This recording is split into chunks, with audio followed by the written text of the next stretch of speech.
Welcome back to Seattle and to my neighborhood here in West Seattle, and have the privilege of coming back into the third in a series of devotionals built around the theme of tempting Jesus.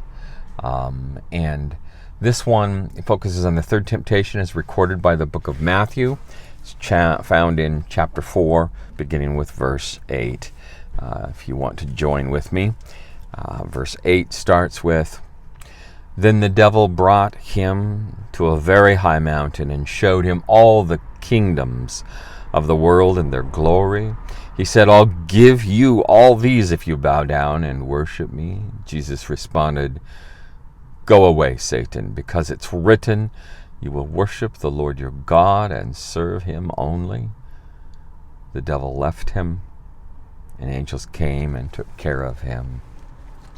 This is from my book that I'm now writing called Down and Dirty, following the story of Jesus from his baptism at the Epiphany up until the beginning of Lent season, where the next book, which is written, is called Who Am I? It covers throughout up to Easter. And then the season, the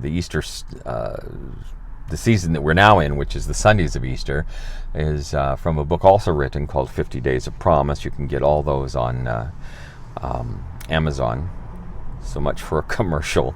Anyway, the invocation today is, "Lord, in the darkness that is my soul, plant a seed that will grow even in the desert places of my life." The quote of the week, "The house of my soul is too small for you to enter. Make it more spacious by your coming. It lies in ruins, rebuild it. Some things are to be found there which will offend your gaze. I confess this to be so and know it all too well, but who will clean my house?" And that's from a book called Attend by Laura Davis Werazak, page 17. And she's re-quoting St. Augustine from his Confessions. And I would offer both of those books as excellent to you for devotional purposes, both the original Confessions and her re-quote in the entire book. Her take is incredible. It's really written for persons who would like to taste and touch and experience devotion. And just she has a unique take on it. And again, it's called Attend. I think you can get it at Amazon as well. From the reading of the Psalms for the week, just a portion of it, verse 5 of chapter 69. "You know my folly, O God, my guilt is not hidden from you.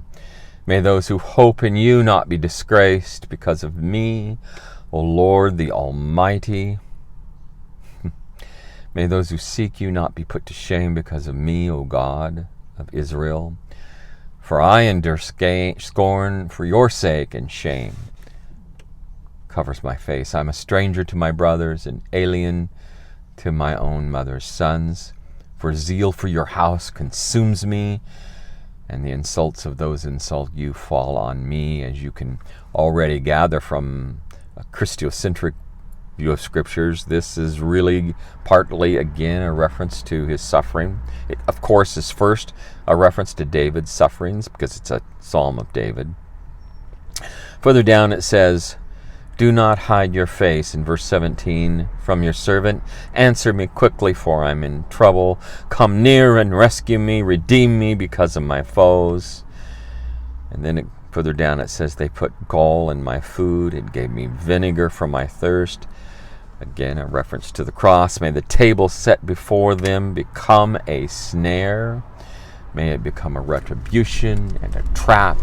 May their eyes be darkened so they cannot see." And down to verse 27.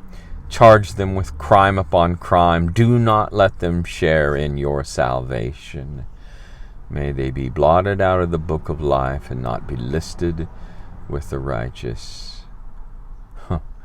Imagine if the entire narrative of God among and with his people had left Jesus out of the story, or not had the larger relationship of Yahweh with Israel, even as she continually failed God, as do we Christians, to be honest, And God's response was always grace and never giving up and coming back and disciplining them, even in his anger. But imagine if Jesus were not the center of the story. Then David's reference there, blot them out, would be the last thing we would have. Last verse from today's text that I'm going to read is, I am in pain, clearly, and distress.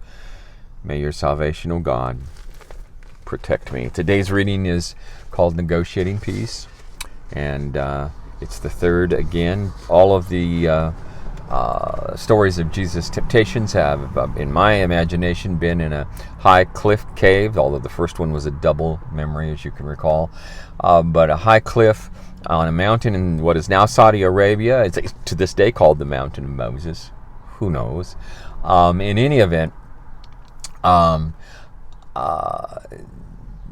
Jesus has collapsed at the end of each of the temptations, and that is where he is. Only this time he's out on the cliff itself, because he was shown the wall of the Holy Temple, and the request that if he fell off or if he stepped off, the angels would secure him, was the last temptation on a story called Magic. This is story 11, Negotiating Peace. I was there on that first day, you know. My head throbbed with pain, matching the aching hunger that had enveloped my days and nights in these last 2 days, though I had no real idea, as each moment of awareness was followed by collapse into chaos. Chaos. I thought to myself, the opening lines of Israel's liturgical poem of creation coming into focus for no apparent reason as I mumbled aloud, the earth is without shape or form. Chaos. It was dark over the deep of the sea. Oh, yes. And, well, the very wind of God swept over the waters. His voice, again smooth and eerily cold, as the heavens themselves must be, I wondered. Yahweh, Yahweh, I corrected, lifting myself off the floor of the cliff where I had evidently collapsed. I had no idea when. I felt irritable, tired of the smoothness of his voice, the calculating and manipulative sense that I got from his spirit in my previous encounters now coming into focus. I wanted to look at him and command that he simply leave. But that is exactly what I could not say, at least not now, my thoughts running wild, for he is a creation of God, is he not? Am I not his host? Yes, of course, the name. This one who had twice acted the part of my friend now seemed to be speaking wistfully as if to the wind as he looked to the distant west over the vast desert, the great river just beyond, and the rich and ancient Egyptian delta, and beyond that the breadbasket of the world. How I would long for just one loaf from that delta. I was there at the beginning when you, well, not exactly you, his words held the sound of a kind of joke, a sarcasm, as he turned to look upon me now seated alongside him on the cliff, my own eyes gazing over the vast ocean of hills and sand to the north and east, knowing that just beyond was the cradle of civilizations, the two great rivers, home of the Sumerians, Babylonians, Assyrians. I glanced back at him, his eyes as cold as the very chaos that must have been before the word of Yahweh formed the universe. He continued, his words now cutting deeply into my heart as I knew he intended, now made plain. As you're just a lowly biped, creation of your counterpart, shall we say, the one and only of the Father you claim as yours, but then I was there and you have no recollection. No recollection, he's right. My heart screamed within me, focusing the very question that first led me into the desert. Who am I? The words of King David came to mind, but I did not want to give my visitor the privilege of watching my defeat yet again, so I held my tongue as they passed before me in silent screams, my God, why have you left me all alone?" My visitor continued, talking about a great war between him and my papa. Funny, I thought, how he treats me as one whose very presence matters, even as he questions my identity. He's a bully. My mind wandered. Mama, I ran into the house, the tears falling like tiny waterfalls flowing in spring from the hill country above Nazareth. Looking closer, Mama seemed so young. Why? Then looking down, I could see that I was but a boy, maybe 7 or 8. Mama, when can I smash him in the face? He keeps torturing me and calling you, well, I hesitated, ashamed, wicked names. My mama stopped whatever it was she was doing and smiled, though I saw in her eyes a pain. For me or for her, my adult memory was seeking to understand what the child probably missed. Come, my boy. Mama's arms were held wide, and I ran into her shelter from the storm.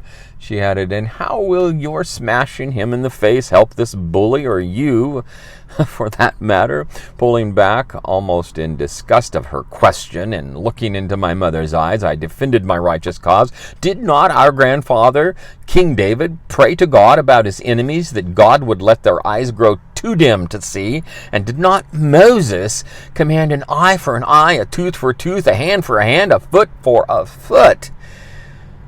Mama, laughing, just reached out and pulled me once again into her. Now, my son, kings, especially kings, can ask God for things that God would not allow. As for Moses, she pushed me back and, wiping the tears from my face and looking into my eyes with the softness of her love, simply said, Moses gave us laws to limit the amount of harm we might otherwise do in our anger. Your friend, she hesitated to let that sink in, your enemy today will be your friend tomorrow, and he would not play very well missing an eye or a tooth, a hand or a foot, now would he? We both laughed at the thought as my anger and the pain it held melted in my mother's love. Then she turned deadly serious. Always remember, son, that even our enemies are loved by God, and we may not determine their fate. We can only treat them as we would want them to treat us. Well, the remembrance faded as the voice of my unwelcome guest came into clearer focus. All this, looking up, I could see his hands were expansive, referring to the whole of what lay before us. All this, he continued, as he evidently had been, as my mind had drifted, was given to me by your Papa in the heavens for my stewardship. That's a generous interpretation, I thought. He continued, and all the men and women I have raised, hoping to crush the chaos that God has allowed in the earth and restore order, has been, well, shall we say, disappointing even Rome. He thinks he's Lucifer. Raced through my mind, my dulled, hungered spirit catching up at the awareness of who sat to my left. As if oblivious to my change in demeanor, he continued, so, imagine if you, the son of the living God, so he does believe I am. I could sense an awakening from within my deepest feeling as the evil one continued his entreaty. If you were only to bow before me as to a king and serve me as you have served the Creator, and that I assure you from before time itself, I shall give you the Messiah of Israel, all these nations, and so make peace with your Papa, even as you make peace in the earth.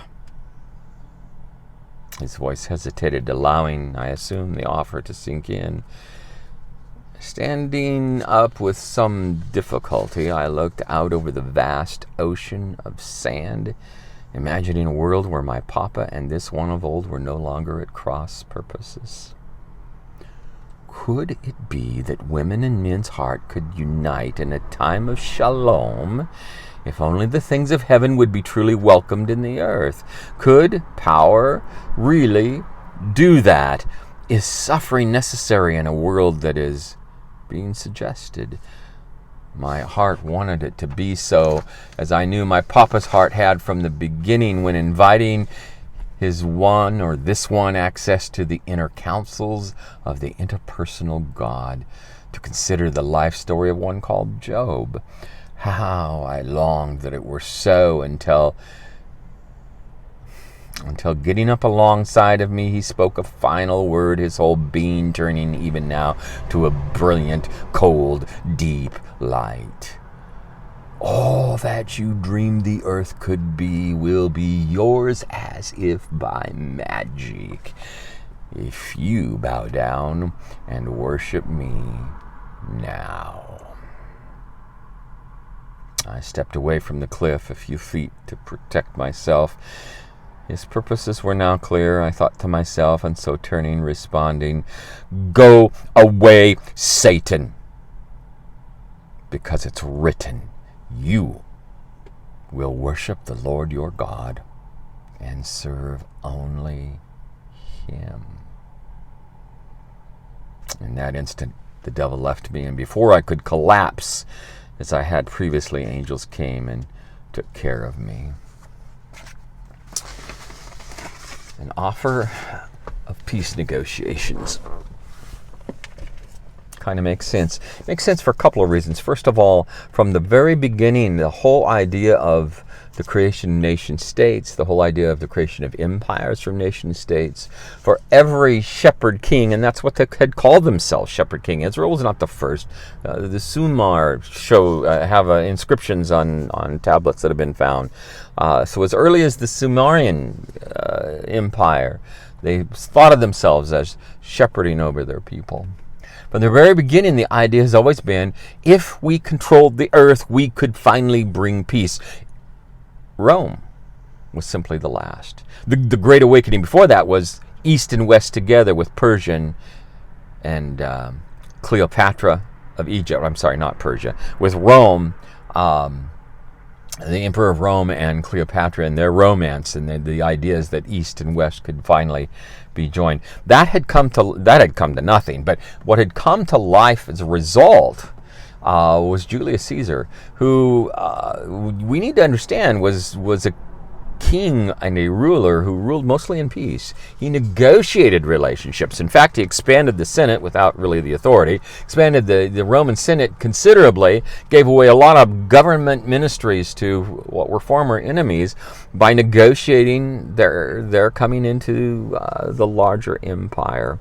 And so the Pax Romana became only the latest vision of universal shalom. Of course, none of them worked. It was the despair of the age, and that's why there was at the time of Jesus this hope of something more.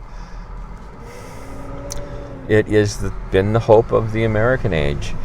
The great sadness to me of the evangelical tradition is that because we think of heaven as a place far away, rather than as the ancients thought of it as just around us and breaking in upon us and near, and as near as what you can touch, except that you can't touch it. Heaven, the kingdom of God, was close in, not far away and distant. And the purpose of salvation was the restoration of humanity, the intentionality of God that the garden would be reestablished in the earth. That was what the early church believed and thought about, and I believe myself is God's continual purpose. God never gave up on the earth. We have. And it's tragic that one writer says, I can't remember, Evelyn Underhill, I think, maybe not, says that it's the tragedy is those who tend to be secular, do not believe in God, but believe in enlightenment and science, and through science fiction are expressing hopes of a universal salvation still in fanciful, whimsical stories of a future hope, whereas the church has damned this earth and abandoned it.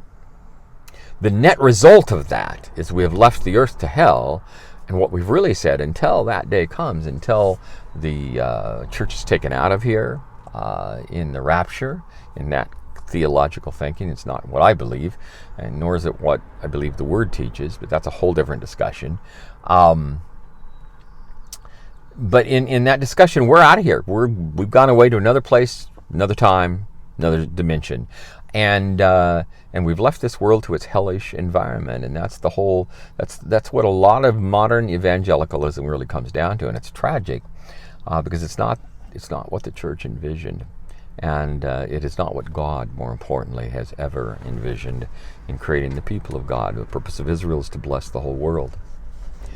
At the heart of this message is that God is reconciled in Jesus Christ to the whole universe, to every rock, to every experience, to every person, to Satan himself. God is reconciled in Jesus Christ to everyone and everything. And that's a done deal. I mean, that is a given. We in the church are inside that story and have the privilege of working it out. The privilege of not making it happen, the privilege of living as a sacramental sign of its existence, that the kingdom is ever breaking in and around us and within us, and we have the nugget that is the key. You are forgiven. I am forgiven. Live into it. That's what repentance is. Change your heart and your mind. By the grace given in Jesus Christ of Nazareth 2,000 years ago, come home, become the human God intended you to be. And ever have reverence toward your fellow human beings, because they too are forgiven. Reverence is at the heart of the gospel. My only struggle with the modern American church is the result is we look to the United States as the exceptional, essential nation, which in some ways in this world as it is. But we look to salvation through the nation state still. We have the older vision. We look to Jesus for personal salvation. That's not the gospel. The kingdom of God, the kingdom ushered by Jesus Christ, is the place of hope. It comes by love. It does not come by power. It can be invited. It cannot be commanded. I'll close with this. I had a good friend, and I've heard this so many times. They referenced Philippians chapter 2. Can't remember the verse. Towards the middle of the chapter, verse 12 or so, talks about Jesus emptying himself of his divine rights, and as a result, God exalting him so that at his coming every knee shall bow, every tongue confess. That's often quoted by evangelicals with the intent of saying, you see, we're right and you're wrong. You're going to bow someday. We're on the right side of this. You can do what you want with this, right? It's the Davidic kind of thing. They scorn me. They think my faith I'm brainless because of it. They think I'm just in flyover states kind of thing. And they think of that, but your day's coming. That's the spirit under which we sometimes communicate that. It's not the spirit of my friend. My friend that doesn't have that. And the person who wrote it is not where that person is. But that is the spirit that sometimes is conveyed by Christians, very often, sadly. That's so far from the message of Philippians. Paul was writing from within a jail. He was writing powerless. He was imprisoned by the emperor, and the gospel was pouring out through his suffering, and he saw it. And so he, right after that, says, "May we be an offering poured out." And he was using a pagan reference because before every meal, the pagans would. From our perspective, pagan's the wrong word, but that's what they called us because they thought we were pagans because we didn't believe in the gods. But he was using what we term as a pagan's reference because before every meal they would pour some wine over the table, and Paul was using that very pagan reference to say we are being poured out by God in suffering love, the same way Jesus was. And then he said his hope is that is how the gospel is going to become effective, even to the point that he believed as a result of his imprisonment by a Roman guard, the gospel was being taken into the very household of Caesar itself. And I'm sure it was. We get it so far wrong in all of our arguments, all of our debates, arguing with one another, thinking that if we get this COVID thing on the wrong side, the wrong nuance, it ultimately is not the issue. Reverence is the issue. Forgiveness. Announce it. Live into it. Live it. But that means that we have to suffer in order to give it. Negotiate peace. God bless you.